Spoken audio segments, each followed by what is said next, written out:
ഇന്നത്തെ നമ്മുടെ മെനുവിലുള്ളത് നെല്ലിക്ക ചമ്മന്തിയാണ്. അതിന് ആവശ്യമുള്ള സാധനങ്ങൾ: വലിയ നെല്ലിക്ക ഒരു 3 എണ്ണം, തേങ്ങ 1 കപ്പ്, ഇഞ്ചി ഒരു ചെറിയ കഷ്ണം അതിനെ ചെറുതായി കട്ട് ചെയ്തത്, കാന്താരി 8 എണ്ണം, ചുവന്നുള്ളി 7 എണ്ണം, ആവശ്യത്തിന് ഉപ്പ്.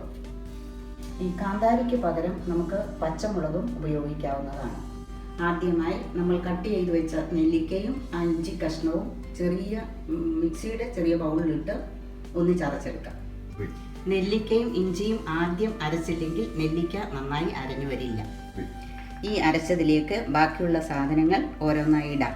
ചുവന്നുള്ളി ഇട്ടു, കാന്താരി, പാകത്തിന് ഉപ്പ്, ബാക്കി എടുത്തു വെച്ച തേങ്ങ.